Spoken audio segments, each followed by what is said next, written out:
अचानक आगे निकली और जोर से हॉर्न की आवाज आई। प्रवेश द्वार के सामने पार्किंग के पास ड्राइवर ने काले कपड़े पहने पीछे की सीट का दरवाजा खोल दिया। जैसे ही दरवाजा खुला, फैशनेबल युवक और युवती का एक जोड़ा कार से बाहर निकला। युवक और युवती जैसे ही अपनी कार से उतरे, सोमी खन्ना ने दूर से उनकी बलाएं ली और पति मुकुल खन्ना ने कहा, लो आ गए ऋषु और निखिल, मैं मिलवाता हूँ आपको।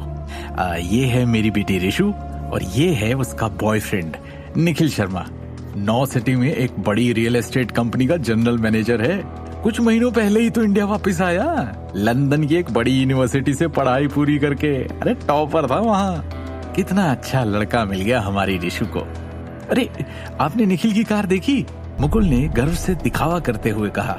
ये तो कुछ भी नहीं है, ये कल ही कह रहा था कि जल्दी ही एक और नई कार खरीदेगा। शौक है ना इसे, फिर ये कार मुझे दे देगा। अखिल भाई साहब, आपने बताया कि दृष्टि का प्रमोशन हुआ है। इतनी बड़ी पोस्ट दी है तो उसे एक महंगी और बेहतर कार देते, या कंपनी वालों के पास इतने पैसे ही नहीं है? मुकुल ने भौहें चढ़ाकर नीचा दिखाने के लहजे में कहा। ये सुन सिमी का खून खौल उठा।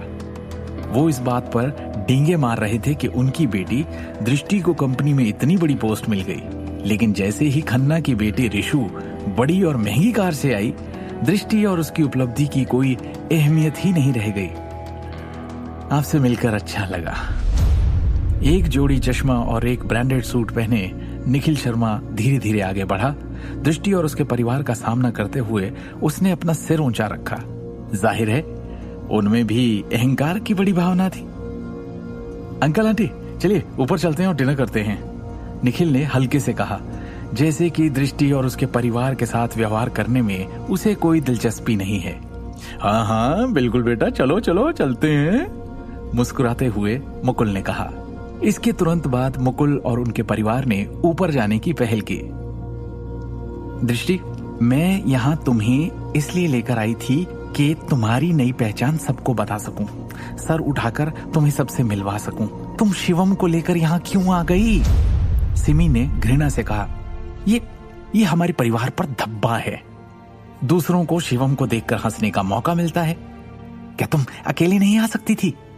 देखो देखो उनके परिवार का दामाद कितना नेक और काबिल है। दृष्टि ने अपनी मां की बातों पर ध्यान नहीं दिया। सिमी ने नाराज स्वर में कहा, शिवम तुम अकेले खा सकते हो, हमारे साथ ऊपर मत आओ। हाँ, मैं नहीं चाहती वो मुकुल खन्ना तुम्हें लेकर हमारा और मजाक बनाए। छोड़ो ना सिमी, वो सब शिवम से पहले ही मिल चुके हैं। हमारे साथ ऊपर नहीं आएगा तो क्या सोचेंगे वो लोग?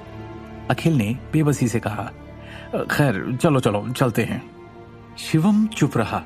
वो दृष्टि और उसके माँ बाप के साथ रेस्टोरेंट के अंदर ऊपर की ओर जाने लगा। उसकी नजरें दृष्टि पर थी जो बहुत इरिटेटेड लग रही थी।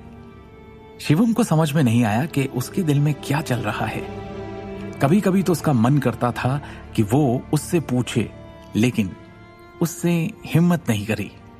दूसरी मंजिल पर वीआईपी कमरा नंबर 8। जब तक वो कमरे में पहुंचे तब तक मेज पर 10 आकर्षक व्यंजन और महंगी रेड वाइन की 2 बॉटल्स रखी जा चुकी थीं। मुकुल और उनके परिवार ने पहले ही अपनी सीट ले ली थी। शिवम भी चुपचाप एक सीट पर बैठ गया। दृष्टि, हम कितने सालों बाद मिल रहे हैं ना? मैं तो बाहर जॉब कर रही थी। तुमने 2 साल पहले शादी भी कर ली? सोमी खन्ना की बेटी ऋषु ने उत्सुकता से पूछा। ऋषु की त्वचा बर्फ की तरह सफेद थी। वो कमरे के बीच भी चमक रही थी। अपनी नेचुरल ब्यूटी के अलावा उसने एक फैशनेबल ड्रेस भी पहनी हुई थी। दृष्टि ने शादी थोड़ी की है, मुकुल ने एक चालाक मुस्कान के साथ कहा। उसने तो एक घर जमाई को भर्ती करवाया है। घर जमाई? ऋषु ने शिवम की ओर देखने से पहले थोड़ा आश्चर्य से पूछा। शिवम आदमियों के हिसाब से थोड़ा सा नाजुक दिखता था, लेकिन उसके चेहरे पर एक तेज था। उसकी आंखों में शेर सी चमक थी जो अब भी साफ दिख रही थी। इन कुछ बिंदुओं के अलावा उनकी अन्य विशेषताएं सामान्य थी। उसने जीन्स और टी शर्ट पहन रखी थी जो ऐसे दिख रहे थे जैसे किसी नॉर्मल दुकान से खरीदे हों। ऐसे अवसरों पर ऐसे कपड़े लापरवाह लड़के पहनते हैं। उसकी कलाई की घड़ी भी काफी साधारण थी। ये उसे और भी सामान्य दिखा रहा था। उसे सर से पांव तक देखकर उसका आकलन करने के बाद ऋषु ने शिवम को तिरस्कार से देखा। दृष्टि, तुम्हारे हस्बैंड क्या करते हैं? ऋषु ने पूछा। आगे की कहानी जानने के लिए देखिए अगला एपिसोड सिर्फ पॉकेट FM के YouTube चैनल पर, और शिवम द हिडन वॉरियर के सारे एपिसोड्स को सुनने के लिए डिस्क्रिप्शन में दी लिंक से डाउनलोड करें पॉकेट FM ऐप।